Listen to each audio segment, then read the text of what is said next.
सन 1963 से मैं ईश्वरीय मार्ग पर चल रही हूँ।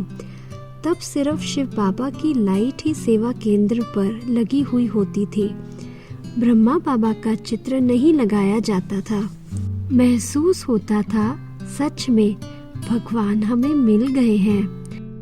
कपारी नशा चढ़ गया था। सेवा केंद्र, मुरली, ज्ञान अमृत के सिवाय कुछ सूझता ही नहीं था। ब्रह्मा बाबा से मिलने की प्रबल इच्छा जाग उठी थी। सृष्टि पर आए हुए भगवान से हम कैसे मिले?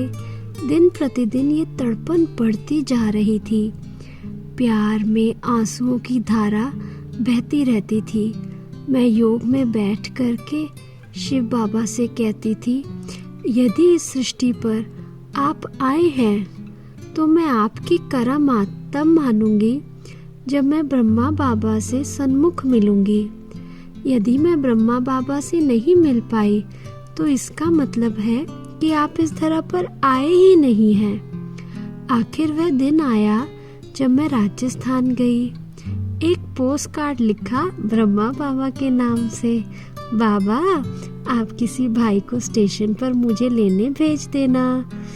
ब्रह्मा बाबा से माउंट आबू पर मिलन हुआ। मैं मन में विचार करती थी कि ब्रह्मा बाबा कोई गेरुए वस्त्रधारी साधु सन्यासी जैसे होंगे, लेकिन ब्रह्मा बाबा तो जैसे घर में नाना दादा होते हैं ऐसे गोरे गोरे सेठ की तरह लगते थे। मैं एक सप्ताह वहाँ पर रही। ब्रह्मा बाबा के साथ नाश्ता किया, खाना खाया, झूले झूले। जब कभी मैं ब्रह्मा बाबा के सामने जाती थी, बाबा एक ही शब्द बोलते थे, बहुत अच्छी मीठी बच्ची है। मैं तो गुब्बारे की तरह फूल जाती थी। ब्रह्मा बाबा बरगद के पेड़ के पास छोड़ने के लिए आए। मेरी आंखों से आंसुओं की धारा बह रही थी, लेकिन बाबा ने तुरंत मुंह घुमा लिया। सन 1966 में निर्मल शांता दादी पुनः हमें अपने साथ आबू लेकर गई। वहाँ 3 महीने खाना खिलाने की सेवा की। मैं रोज बाप दादा की मुरली सामने बैठकर सुनती थी और शिव बाबा का अंगुष्ठाकार ज्योति स्वरूप ब्रह्मा बाबा के मस्तक पर देखती थी। एक बार दीदी ने पूछा, सौभाग्य तुम इतनी मोटी कैसे हुई?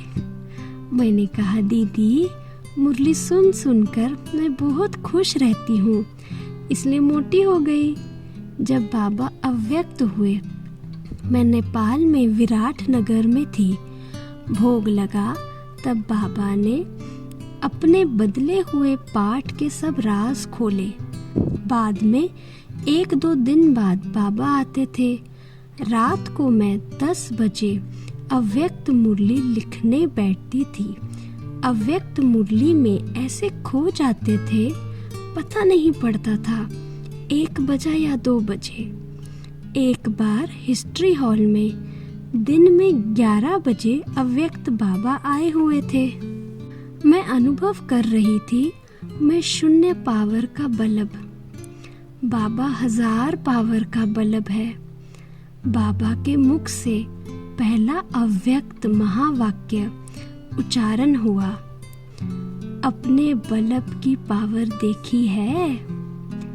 कितनी पावर का बल्ब है? फिर तो सब मुरली में खो गए।